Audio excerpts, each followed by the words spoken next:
Unbelievable. Absolutely unbelievable. You walked into that arena with a lot of boos. You walked out with silence. What does it feel like to silence the O2 Arena? If anybody heard my interviews prior to this, I said I live for that. And that's to take the breath out of everybody so you can hear pin drops. You can feel the electricity when you're coming in there. And it's amazing to silence people. It's a drug that most people haven't ever tasted. Man's tried to duplicate it, but they can't find the recipe for it, you know? So I'm glad I got the recipe. Let's talk about that opening sequence. Maybe not. If you, hey, come over here, say it in my face.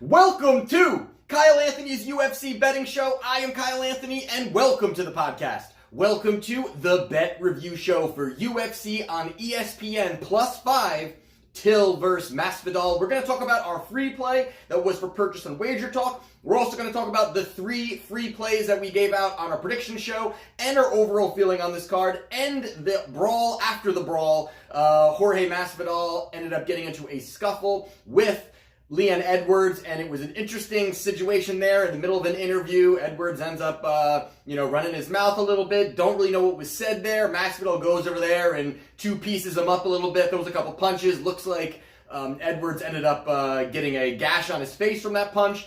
We'll see what the fallout is from that. I think that's pretty crazy that all that happened at the end of it. Masvidal coming off of an enormous win in the main event. So we will get into some of that as well. But the first thing we're going to talk about is our free play. Our free play was on Dominic Reyes to defeat Volkan Ozdemir. We had Reyes as the best bet, as the free play. He ended up getting us that victory. Now, this fight here, this was something that we talked about in the prediction show that I like Reyes. I thought that he's really going to be able to have that cardio, really going to be able to push forward a lot. Volkan likes to push forward too, but Reyes having that big frame, having a really nice skill set, even able to utilize some ground game, really well-rounded, and really evolving and elevating overall as a guy who's very young within the sport. And this fight here was very different. I mean, we did get the victory. We did get the victory on Reyes as our free play, but Reyes really gassed out early. I was very surprised to see him in this scenario to gas out. It didn't even look like that he was really exerting much energy early in that fight, and I was confused why maybe by the middle of that second round, Reyes was the tired guy, and Volkan Ozdemir seemed like he had more in the tank into that second round, and that was the reverse of what we really kind of were looking at here and saying, you know what, that first round, Reyes is going to be very smart. He's going to be able to move around the cage a little bit. He's going to be able to have opportunities to work from the outside. And if he needed to level change and get Ozdemir to the ground, where Ozdemir has shown some slight weakness, and as well as really kind of using that to more just to keep Ozdemir working, keep him using his gas tank. And it almost reversed completely on Reyes. I mean, Reyes was having a hard time even keeping his hands up at points, and I thought Ozdemir actually looked pretty good. Although it was a losing scenario here, very, very close. I talked to a couple of you guys last night on Twitter talking about that. Some of you had Volkan Ozdemir, some of you had Reyes, and obviously I had Reyes there, but very, very close fight. I mean, I gave it a 2-1 to Reyes. I did. Very close, but it was very, very tight compared to what I thought this fight was going to be happening, because I thought if it's going to go to a 3-round fight, there was no doubt that Reyes is going to be able to completely outstrike Ozdemir. And in that third round, that's when Ozdemir finally kind of tilted downwards on his cardio, and that was when Reyes I think started to take a little bit more of control of that fight in that third round. So I had it, very, like I said, close, 2-1, but Ozdemir, I think, did actually impressed me in this fight. Didn't really, he took some shots, was able to give a lot of big shots back, so I thought he looked good there. But Dominic Reyes does get us that victory on our free play. The other free plays that we had Nathaniel Wood. The odds were a little bit high on him. He did get us that victory. He was a -300. I think he went off at a -360, 370. He looked fantastic. I think, again, Great spot for him there because I think that UFC really wanted to see him evolve, get better, and continually kind of build that name brand that he has. He kind of, he talks the talk, he's got great skill set, and he's another young kid that I think that they want to really find him some nice opportunities and nice setups and matchups and stylistically giving him opportunities to continually grow. They don't want to chop his legs out from under him and give him an extremely tough fight and you take a loss and all these other things. So I thought that he looked really good there. I almost wish I made one of these my best bet, but Wood gets the victory as another free play. And then the other one that we talked about before we get into, we hit all three of our free plays and did not hit our best bets. We'll talk about our best bet in a minute. Our other free play was on the main event between Darren Till and Jorge Masvidal. I mean, this was another crazy fight. I mean, this was a fight here. You got Masvidal plus 210. You've got Till, who was a minus 260. Crazy odds there. And for me, when I'm really breaking this fight down, I really just thought this was going to be a very tight fight. And when you've got odds that are that spread apart, for me, and again, we talked about the prediction show, for me, I like taking those plus odds. I think if you're really diving right down the middle and you can't really decide and you're going to place a bet on that, I always go with the underdog who's going to have those nice plus odds. And again, very, very tight. And the boxing of Masvidal, I think, well overlooked from a lot of people. I think a lot of people really were saying he does not have KO power or, he can't. Till's going to have the big advantage when it comes to size. And he did, there's no doubt. But I thought they looked, for a guy of Masvidal coming up in weight, I thought he actually looked they looked, no doubt Till was the bigger guy. But I thought that he looked pretty good. And overall, I think he was in very good shape. Masvidal was a little bit worried about that. But, he looked in fantastic shape. But starting out that fight, the first thing that comes, the weirdest start to a fight to begin with, you got Masvidal goes out and throws a groin kick on his first attempt of the fight, of the entire fight for both of them. He kicks him right in the groin. That's crazy. They get this, it stops for a minute, and then you've got right away, the next punch is a left from Till that drops Masvidal. Crazy scenario to begin the fight. It almost looked like, kind of a dirty, although Masvidal I don't think is dirty, although then he did do a little extracurricular activities on the end of the event, but, he makes that mistake by the kick, but that was the whole reason why a lot of people liked Till. Till's left hand, and for me, and again we talked about it, was all of his attempts and strikes are from that left side. He's not as well-rounded as Masvidal. Now, Masvidal wasn't able to get him down the way that we really, I thought that there was opportunities where he did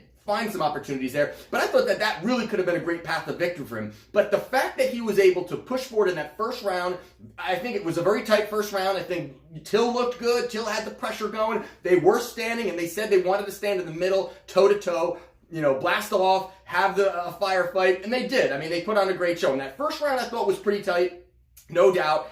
Into that second round, very close. They were both landing some big shots, but I really like what Masvidal does, how he mixes it up. And that was something that I thought was going to make it very difficult for Till to really pick up on. That there was going to be, for him, a lot. Again, he's got that power left hand, and I think that he's another guy who's very young. You've got so much experience on Masvidal. He has 40 fights in the UFC, or 40 mixed martial arts fights. You've got, Till, who, comes from a Muay Thai background, had multiple Muay Thai fights, and he's moving into this. It's not like he is some, green fighter that doesn't really, but it's just, there is so much that Till can really grow into. So he was able to go into that second round, and Masvidal goes out there and knocks out clean Darren Till. I was shocked the way that he knocked him out, and then Till's head banged against the mat and the ground, and that was it. The fight was over. Looked fantastic there. Masvidal now really pushes his name up there a little bit. It's really interesting to see what's going to happen to Till now. So much hype behind this guy. He's another guy who talks the talk, has a great skill set. It's not like he's, this is the end of his career, because, he lost to the champion in Woodley, and then he loses to Masvidal, who is, again, a very underrated fighter that people really push him down, and he has just fought some of the elite guys in the division over the last 5 years. Masvidal has fought a tough guy after tough guy after tough guy, and he's just never been able to piece them all together, but he's fighting some of the best in the world, so you're not going to win them all unless you are the champion of some sort. So, Masvidal goes out there, gets an impressive knockout victory. I was very excited to see that happen. It was, to knock out those 3 free plays. It ended up helping some of the fact that I ended up losing on the best bet. This all kind of helped out, parlayed some of these a little bit there. But of course, the best bet is the main play. And for me here, that gets us a victory. Another one on the free play. Jorge Masvidal gets us the victory on the other one at a plus 210. It was a nice shot there. And then we're going to talk about the best bet. Now, the best bet was on Nelson. Oh boy. Gunnar Nelson versus Leon Edwards. Now, this fight, taking a look at it and the breakdown that I had and my thought process behind this fight was really that, Gunnar Nelson is a black belt jiu-jitsu, Gracie jiu-jitsu. He's got a phenomenal grappling game. He's got a great ground game. And his striking, and he comes from a karate background, so his striking is really starting to evolve. It's starting to get better. And that's something where I said, if you really piece this together, you've got a guy in Edwards. Edwards is a big, strong guy, but more of a striker who's starting to really get his wrestling back as more of something that as a stepping stone to really continue to evolve, get more well-rounded.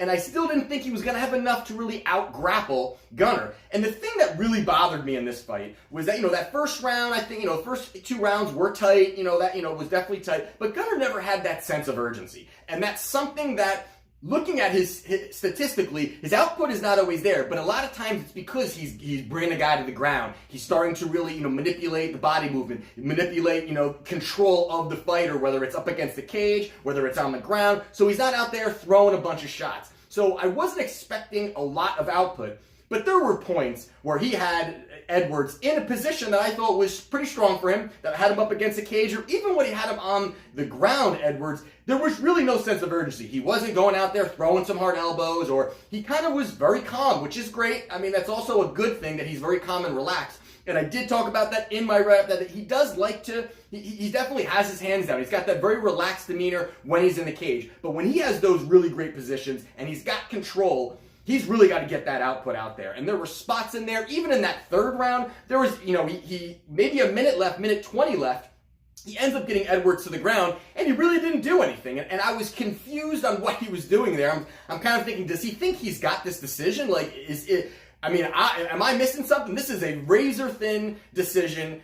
There's no way that he won the first 2. If anything, it's a 1-1, and you're in the third round. You do have the takedown, so that's going to help a little bit, and I thought maybe that takedown could have pushed some of the judges to give him that third round, but I was just unsure. I mean, he was looking back at his coaches a little bit. It was just, I didn't really see the sense of urgency from Gunnar when he was in great positions, in the positions that he is exceptional at. So I was confused at the way he was not really pushing forward, but he had some nice opportunities there to try to get a submission, and Edwards, I gotta give him credit. I mean, he was able to even, take down Gunnar, and he was really able to push off and defend a lot of those takedowns. So there was a lot more going on there that I didn't think that Edwards was gonna be able to, although Edwards has shown that, statistically, he has a pretty good takedown defense, but over the last few fights, he was really getting taken down, he's getting pushed up against the cage, and those are the exact things that Nelson does well. So I just didn't really understand. Nelson didn't really push forward, sense of urgency, some things that he didn't do right in there. He had some nice shots. Edwards ended up dropping him once, and I thought the fight was actually over. At that point, it looked like it was going to be over. He ended up getting out of that round, and I thought, hey, if we can work this third round, we're going to get the decision. It would have been a monster night if Nelson had got that victory, hitting all those other plays. It would have been a 4-0 night for us. We were 3-1 last night on our plays, 3 free plays, the best bet play. But most importantly, the best bet play does not come through. Leon Edwards gets the victory, unfortunately for us here. So, nothing you can do there. We move on to the next event. Next Saturday, we will have the prediction show up. Thursday, roughly around 9 o'clock Eastern Standard Time. We will have that video out for you guys. So there you have it. Let me know down in the description what you guys bet, who you guys bet, who you guys, who do you guys think about, the main event? Were you guys, hey, a lot of people weren't really liking Masvidal too much, and they're very understandable why, because Till is a heck of a fighter. But let me know what you guys have down below. Talk to a bunch of you guys in the prediction comments down below. Awesome stuff. Also talk to a couple of people on Twitter at Mr. UFC Vegas. And very quickly going over the final part, that extracurricular brawl that took place at the end of the event. Masvidal, I mean, this is something where, Masvidal comes from, and we talked about this prediction show, he comes from a background of street fighting. That's where he came from. He always had the mixed martial arts, and he was a mixed martial artist, but that's where he came from. Just, there are multiple, again, you Google his name and backyard brawls, and there are endless videos of him fighting people and winning in some fights where you got guys that are twice his size and he's beating them up. He comes from that, you talk, and you're going to get punched in the mouth. So in that situation, I'm not really sure what Edwards was saying. Edwards was mouthing off. Masvidal kind of walked towards him, and he didn't even hesitate. I mean, he actually was polite enough to the interviewer and said, I'm going to be right back. And he just kind of walked over there. I mean, I don't know what the UFC is going to do here. It wasn't in the crowd. It was just between two fighters. They already said Edwards is not going to press charges or anything like that, which of course he wouldn't. But this is really going to set up to a really great fight. And stylistically with these two, I think it's going to be very interesting as well. You've got Masvidal, who likes to brawl. You've got Edwards, who also is a brawler. So I think it's a great fight. It makes sense for Masvidal also because Masvidal, he's not going to get a title shot. He's coming off 2 losses against 2 very good fighters, but coming off 2 losses and gets a fantastic knockout here. Edwards, who's now on a 6-fight win streak, it makes a big storyline for them to fight there. I'm not sure who I would like to bet if if it's going to happen. I think I would lean towards Masvidal there, but it's going to be a great fight if they make that happen. I hope they do. So again, subscribe if you have not yet done so. Like this video. Let me know down in the comments who you guys bet. And this is Kyle Anthony's UFC betting show, and I'll see you on the next prediction show on Thursday. Take care.